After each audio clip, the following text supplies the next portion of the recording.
Hola guys, how are you? Good day to my subscribers over here in YouTube, out there at Facebook, and also on TikTok. Guys, in this vlog or episode, I'd like to do another NBA cards player spotlight on the Greek Freak or Giannis Antetokounmpo. His cards, his upside, and the reason why his cards are very underrated. In my opinion, they are still underrated and underpriced given his accolades. Alright? But before we discuss that, I'd like to please invite you to follow me over at Instagram. That would be at timduncan21_card collector.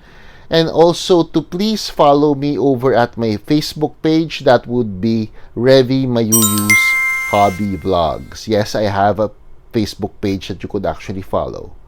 Alright? Please do so. Malapit na ako mag 4,000 doon. 4,000 followers. And I hope to reach 10,000 by year's end. That would be too much, but let's reach for the sky. So let's discuss Giannis Antetokounmpo, the Milwaukee Bucks, and his cards. Let's go.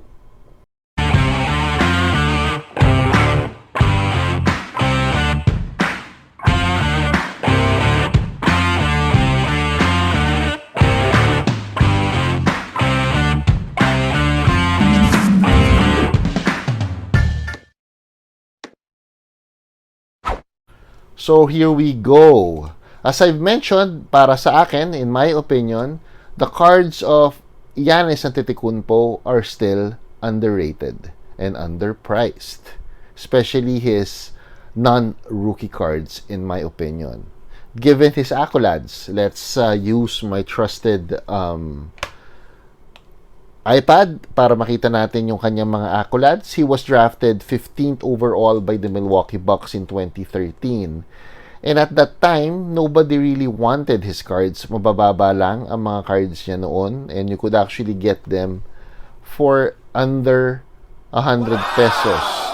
Yung iba niyang mga rookie cards noon, would you believe? And some people have noticed his limbs, yung kanyang kakaibang limbs, his spectacular growth in a way, yung kanyang itsura, because he is very long. He runs like a deer according to scouts, but a lot of people doubted his capability of playing in the league.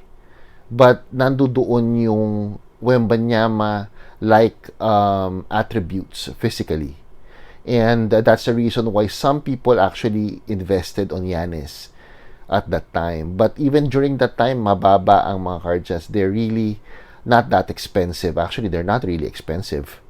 Alright? So, given these accolades, kaya ako nasasabi yun, na that's why I'm saying that his cards are still underrated. It's because he was two-time NBA regular season MVP. He won a championship in 2021. Back-to-back yun, yung MVP awards niya. And he is also a four-time All-NBA defensive team. That means he is a rare breed, meaning he plays both ends. He's actually averaging 31 points and also around 11 rebounds per game in this season, 2023 and 24. So, malagaling siya talaga. No doubt about it. He is the cornerstone of the Milwaukee Bucks right now. And also, it could also be, maganda ring sabihin na he is now a part of the NBA's top 75 players of all time. Meaning, do sa 75th anniversary team, kasama siya sa doon sa list na yon. So, given his age, sobrang bata pa lang ni Giannis, and he is already a champion, as a shoe-in Hall of Famer. Think about it. Alright? And, to be honest with you, Milwaukee is still in the running to win the championship this season and siguro beyond this season. That's how I see it, especially now that they have Damian Lillard. They are more formidable, right? Alright.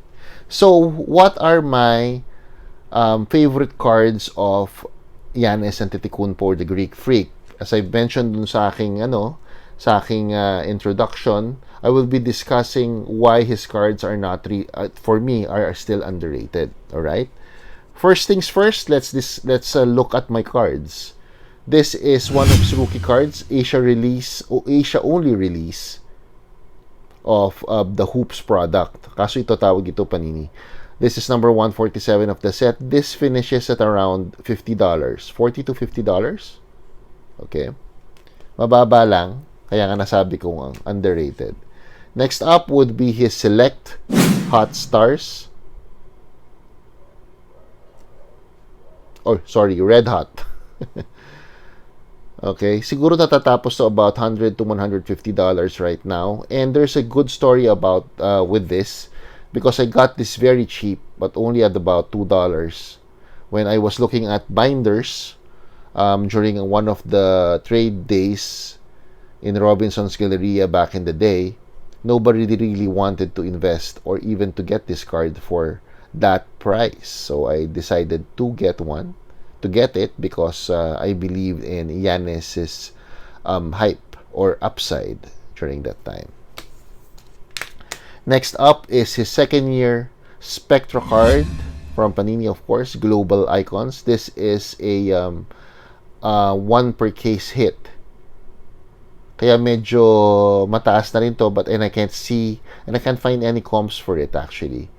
But I would assume this is around $200 to $300 if I'm not mistaken.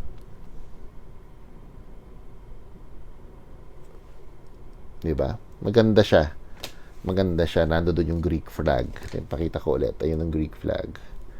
Alright? Or Greece. Next up, of course, is his Prism RC, which was given to me for free at that time during his rookie year. As I mentioned, mababa lang ito natatapos before. You could actually get this for $1. Now, it's valued at about $700 for a PSA 10. So let's assume this is a 9, around $600 or so. Of course, I also got one of his rookie card autographs. What I have is his Court Kings. Number 499. Base lang. This finishes at around $700 to $800 right now. Compared to Nikola Jokic's cards, who has also won a championship last year, medyo iba ang presyo ni Giannis sa kanya. Medyo mataas si Nikola Jokic if you compare his prices to Giannis's. Even Luka actually medyo mataas. Kaso hindi pa nanalo ng championship si Luka. Giannis has already won. Bakit kaya? But before that, papakita ko rin sa yung isa ko pang nakuha. This is from Optic 2020 to 21. Kaya malapit sa akin tong card na to. This is an orange prism or holo number 239 because I got this from a pack. Bihira ako bumagbukas. I rarely open packs and I got this one. I actually made a vlog about that. Alright? So, again, bakit for me mababa ang mga cards? As I've mentioned, ang laki ng difference between this card and some of the Jokic RC autos that I could see. Para sa akin, number one, it's because he's not American. Alright? But well, though Jokic is also not American, but there's a story behind that kung ba't mas mataas para sa akin si Jokic than Giannis. Yung fan base ni Giannis hindi masyadong malaki compared to an Anthony Edwards, compared to si Zion Williamson, or even a Paolo Banchero. Mataas ang mga cards sa mga yan. But bakit si Giannis hindi? Because he's from Greece. So, marami from that side, from the state side, you actually collect more Americans rather than international players. I have noticed that, even though I might be wrong, but that's how I see it. Number two reason, the second reason is that Giannis signs a lot of cards. Even after if you go beyond his rookie years, marami na rin napirmahan si Giannis Antetokounmpo na autographs for Panini. And while Jokic, ito yung magiging difference, is that he doesn't really sign a lot of cards. But what's happening with Luka, but mataas pa rin, kinoconsider pa rin siya as the top, one of the top pools, even though he hasn't won a championship. I mean, his second year, third year, fourth year, or fifth year, or beyond his rookie year autographs, is because of the fact that he plays. It's easy to the eyes. Luka is easy to the eyes compared to Giannis. We have seen multiple plays of Giannis where he dominates, but he uses brute strength rather than finesse. Si Luka masarap panoorin. A lot of people like the way he plays. I like the way he plays. And a lot of people would actually also like him because of the team. That's a third one. Hindi malaking market. This is a small, Milwaukee is just a small market compared to, say, the Lakers, compared to, say, the Dallas Mavericks. Nasa Texas pa rin ng Dallas, no? Malaking market pa rin yun compared to Milwaukee. So, those are the three things that I could see as to why Giannis Antetokounmpo's cards are still underrated. So, bibili nyo ba? Bibili pa ba kayo ng mga Giannis? I'd say yes. Beyond his rookie cards, kung di nyo kayang bumili ng mga rookie autos niya or rookie cards niya, I still believe that you should get Giannis Antetokounmpo's cards right now, that they are still very cheap. You could actually get a parallel card of Giannis below $4 or 200 pesos. Compared to a Curry, for example, where you have to shell out $1,000 or $20 or more for a parallel card that is not numbered. With Giannis, nakakakuha kayo nun ng mga ganon. So, try to get a lot of, for me, Giannis is very underrated and undervalued. Even his rookie autographs, actually. Don't you think that it will go up in value? Don't you think that Giannis, if given a better teammate or better teammates with him and Damian Lillard, they will win a championship. They will definitely win a championship. Actually, the way I see it, for the East, I think it's a battle between Milwaukee, Philadelphia, and Boston.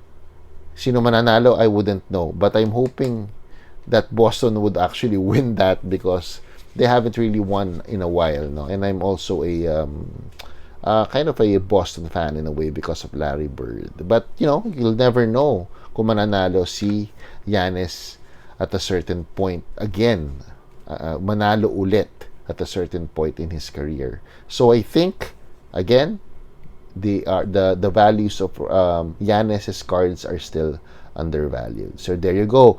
Thank you very much for watching. Again, papakita ko ulit yung mga top cards ko ni Giannis, including the autograph. Alright? So again, thank you very much for watching, and hopefully you would watch the other videos that I have, the other vlogs that I have, especially for NBA cards. And please look forward for another video about NBA cards in the next weeks or so. Thank you very much for watching. 2 thumbs up, and God bless.